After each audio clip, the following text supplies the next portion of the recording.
Selamat malam pemirsa yang dikasihi Tuhan.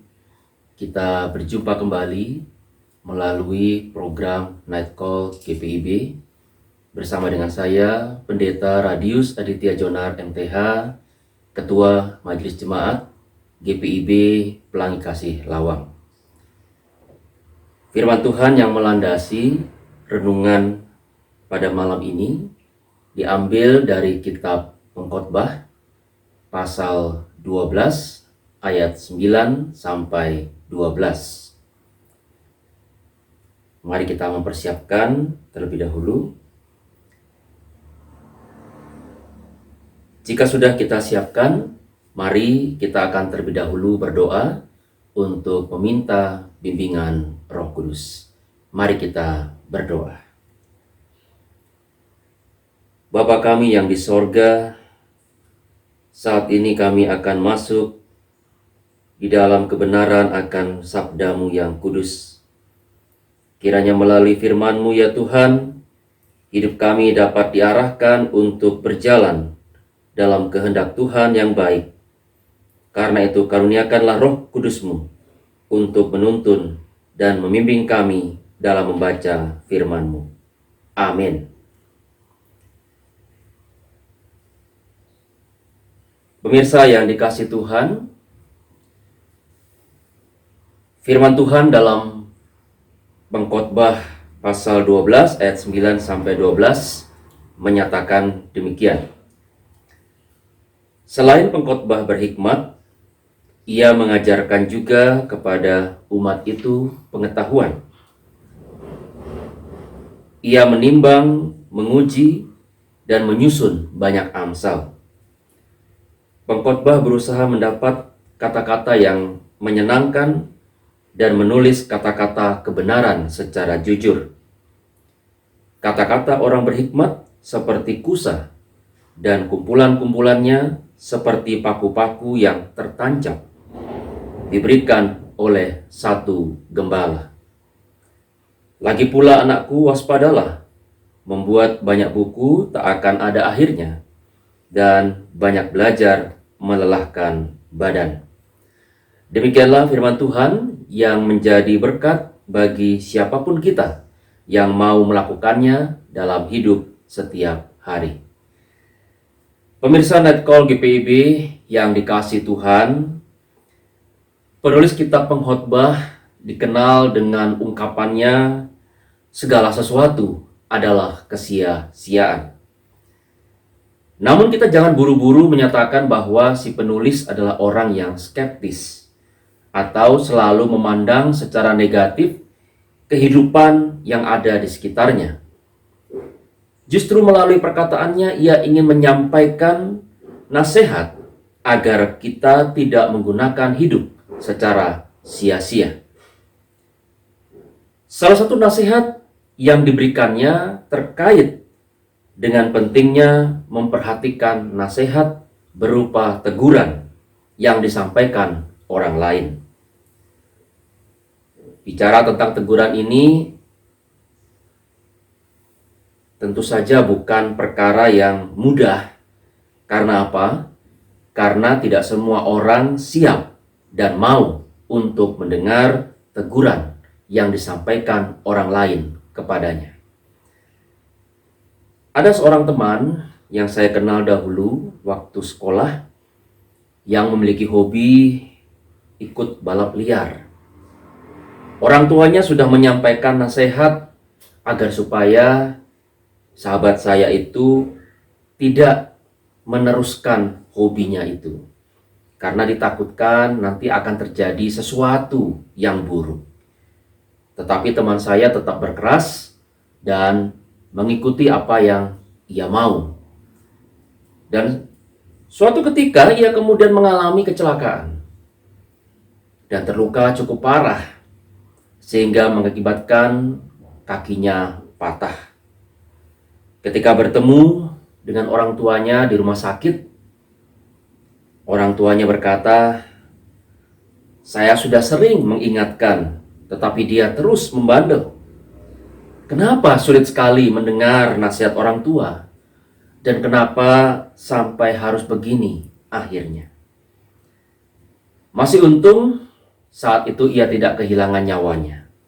Walaupun tentu saja ia masih merasakan nyeri yang tetap ia rasakan pada bagian kakinya sampai pada hari ini. Pemirsa yang dikasihi Tuhan, seringkali kita menganggap bahwa nasihat atau teguran itu membatasi kesenangan kita. Seringkali kita merasa bahwa kita lebih tahu daripada orang lain. Dan akibatnya, ketika hal yang buruk benar-benar terjadi, maka semuanya seperti kata pepatah, nasi sudah menjadi bubur, penyesalan sudah menjadi terlambat. Di sini kita perlu untuk melihat hal yang lain secara positif dari nasihat yang diberikan kepada kita, yaitu bahwa nasihat itu dapat memberikan manfaat yang baik bagi hidup kita di masa mendatang. Ada kalanya memang teguran itu bisa hadir berupa kritik yang keras, yang barangkali sulit untuk kita terima. Dalam situasi semacam itu, kita bisa saja kemudian membela diri. Akibatnya, kita malah berbantah-bantahan dengan orang lain dalam rupa pertengkaran. Penulis kitab Pengkhotbah mengibaratkan teguran itu seperti kusa dan paku-paku yang tertancap. Kalau paku, pasti kita semua sudah tahu. Tapi kalau kusa, itu apa? Istilah lain untuk kusa sebenarnya adalah caga atau tiang yang digunakan untuk menambatkan tali yang mengikat leher ternak.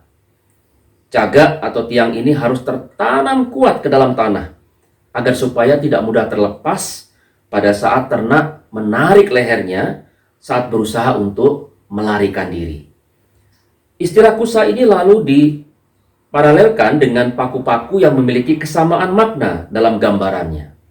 Sulit untuk melepaskan benda yang telah dipaku dengan kuat. Maka demikianlah kata-kata dalam teguran itu digambarkan sebagai bagian dari hikmat yang akan membawa hasil yang baik apabila didengarkan dan diperhatikan dengan baik. Dan kehadiran Sang Gembala yang dimaksud dalam ayat yang ke-11 ini secara jelas sebetulnya menunjuk kepada kehadiran Tuhan Allah. Hal ini sesuai dengan apa yang dipahami secara umum oleh orang Israel yang menempatkan Tuhan sebagai Sang Gembala yang menyertai kehidupan umatnya. Artinya, penulis Pengkhotbah menempatkan teguran itu sebagai bagian dari pesan Tuhan dalam hidup kita. Jika kita memahami teguran sebagai bagian dari pesan Tuhan, maka kira-kira apa yang akan kita lakukan? Tentu kita tidak dapat mengabaikan teguran yang kita terima begitu saja. Teguran yang kita terima, marilah kemudian kita sikapi dengan sikap yang rendah hati.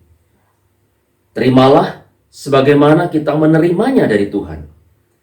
Dan proses kerendahan hati itu akan menolong kita untuk dapat mendengar, mempertimbangkan berbagai masukan ataupun kritik yang diberikan. Lalu kemudian mengintrospeksi diri dan akhirnya melakukan perubahan demi kemajuan hidup kita. Abraham Lincoln, Presiden Amerika Serikat yang dikenal karena gagasannya untuk menghapus praktek perbudakan, mencatat secara rinci dalam buku hariannya berapa banyak teguran yang ia telah terima dalam hidupnya. Tahukah pemirsa Nightcall GPIB berapa jumlahnya? Dikatakan ada sekitar 6.817 teguran. Dari mana saja teguran itu?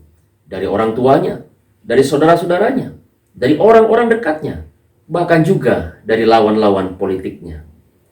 Apa yang dikatakan oleh Abraham Lincoln dengan semua teguran itu? Ia katakan begini, teguran itu adalah bagian yang baik untuk hidup saya. Aku justru malah bersyukur kalau ada orang yang kemudian memberikan teguran bagiku. Karena dengan demikian, aku melihat ada cara Tuhan untuk membentuk hidupku semakin lebih baik. Di sini saudara-saudara, Abraham Lincoln tidak hanya melihat teguran itu hanya dari sisi manusia, tapi juga ada pesan Allah di baliknya. Dalam bagian lain, Lincoln juga mengatakan bahwa tak jarang ia merasa kesal ketika ada teguran yang disampaikan kepadanya dalam bahasa yang kasar atau tidak sesuai dengan fakta yang sebenarnya. Tetapi Lincoln belajar untuk mengedepankan aspek mendengar lebih baik dari teguran yang ia terima. Ia tidak mau buru-buru membantah, tetapi ia kemudian belajar untuk melihat siapa tahu ada hal yang lebih baik yang bisa ia pelajari. Dan saudara-saudara, kesediaan untuk mendengar teguran atau pandangan orang lain menandakan sikap bijaksana yang kita miliki. Pemirsa Netcall GPIB yang dikasihi Tuhan, tanggal 23 Juli ini merupakan Hari Anak Nasional. Bicara tentang teguran, rasanya seringkali kita menempatkan anak sebagai tempat untuk menerima teguran, khususnya saat mereka melakukan kesalahan.